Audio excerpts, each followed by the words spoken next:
রামনারায়ণ রাম। আমি সর্বপ্রথম ঠাকুর শ্রী শ্রী বালক ব্রহ্মচারী মহারাজের চরণে জানাই আমার শতকোটি প্রণাম এবং আপনাদের সকলকে জানাই বৈদিক অভিনন্দন। রামনারায়ণ রাম। এই বলে আমি আজকের তত্ত্ব ও আলোচনা শুরু করছি। অদৃষ্ট বলে কিছু নেই, সব দৃষ্টি রয়েছে।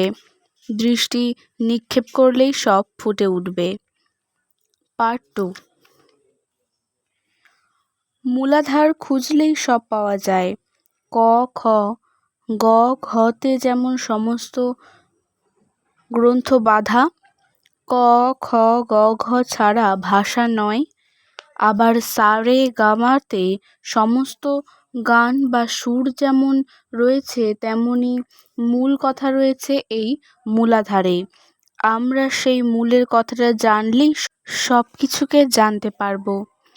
যে যা কিছু করছে, খারাপ হোক ভালো হোক, বিফল হোক সফল হোক, সবটাই মূলাধার। সহস্র সূর্যের আলোতে সব কিছু সাধার সাথে সাথে তানে তান বাঁধা রয়েছে। এরপর আমি সেই মহাপুরুষকে লক্ষ্য করে বললাম, আপনি যথেষ্ট অগ্রসর হয়েছেন, আপনি বয়সে বৃদ্ধ। আমি শিশু বয়স হতে অনন্ত বিশ্বের সত্তার সহিত আমার জীবসত্তা যে এক সত্তায় আছে তা জেনেছি। আমি যা কিছু চিন্তা করি তার ভেতর আমি সাড়া পাই অনন্ত বিশ্বের রূপের। সমস্ত বিষয়বস্তুর ভেতর প্রতি ধূলিকণাতে অণুপরমাণুতে আমি আমার আমিত্ব খুঁজে পাই। আবার মাঝে মাঝে কচ্ছপের ন্যায় হাত পা গুটিয়ে থাকি মায়া মোহ ইত্যাদির জন্য ব্যবধান বোধ এনে। সংস্কারে এই বৈষম্য হলেও এতে রয়েছে অনন্ত বিশ্বের সার্থকতা। এতে রয়েছে সৌম্যতা, একত্ব।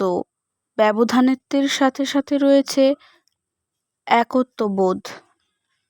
একাত্মবোধ। এই বিস্ময়ের ভেতর পার্থক্য বোধের সঙ্গে একাত্মবোধকে জানতে হলে যুক্ততায় আসতে হয়। এই পার্থক্যতা রয়েছে বলেই একাত্মবোধ জেগে উঠেছে। যুক্ততার সাথে সাথেই আপনি স্ফুরণ হয়ে রয়েছে। তাতে রয়েছে যে জ্ঞাত, সেই জ্ঞাতব্যকে জ্ঞাত করার জন্য এই সংযুক্ততা, এই জাগতিক সূত্র অনন্ত সূর্যের শক্তিতে আজ্ঞাচক্রের সহিত সহস্রার সংযুক্ত হয়ে রয়েছে।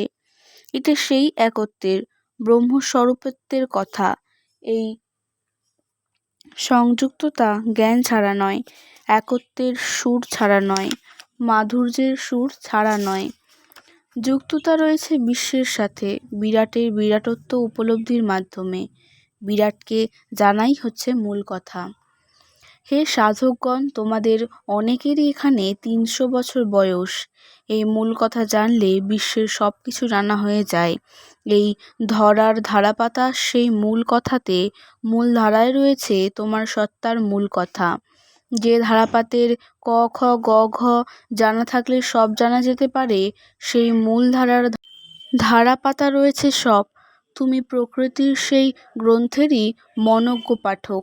যে গ্রন্থে রয়েছে নাদ ব্রহ্মের সুরের কথা, সেই নাদধ্বনির কথা, যে ধ্বনি হতে প্রণবধ্বনি হতে বেদমন্ত্রের সৃষ্টি হয়েছে। যে নাদে সেই প্রণবধ্বনির হুঙ্কার ধ্বনিতে সৃষ্টি হয়েছে জগৎ, সেই নাদ থেকেই তোমার সৃষ্টি হয়েছে। তোমরা নাদেরই রূপ। এই জগতের রূপ হচ্ছে প্রণবের রূপ। এক রূপকে জানলে চন্দ্র সূর্য সবারই রূপ জানা হয়ে যায়। সেই মণিপুর আজ্ঞাচক্রে জাজ্বল্যমান সূর্যের প্রভাব, সেই প্রভাবে প্রবাহিত অনন্ত ধারাতে সেই প্রণব মন্ত্র। এই জীবলোক এই প্রণব মন্ত্রের রূপ। এই জাগতিক রূপের আলাদা কিছুই নাই। সমস্ত সৃষ্টিটাই হচ্ছে বেদ। জীবের ভেতর সেই বেদের কথা রয়েছে। জীবলোকের সমস্ত কিছুতে রয়েছে এই কথা। মণিপুর অনাহত বিশুদ্ধ আজ্ঞাচক্রকে ছিন্ন করে, মূলাধারকে ছিন্ন করে আপন সত্তার কথা। যার যার বার্তা, সেই জাগতিক বার্তার কথা জেনে নাও। তোমার সত্তাতে মূলাধারের ধারাতে রয়েছে সব কিছু। তুমি তোমার সত্তাতে রয়েছো, তুমি তোমার তানে রয়েছো জাগ্রত। আজকের তত্ত্ব ও আলোচনা আমি এখানেই শেষ করছি। দেখা হচ্ছে পরের ভিডিওতে। ভালো থাকবেন, সুস্থ থাকবেন। রাম নারায়ণ রাম।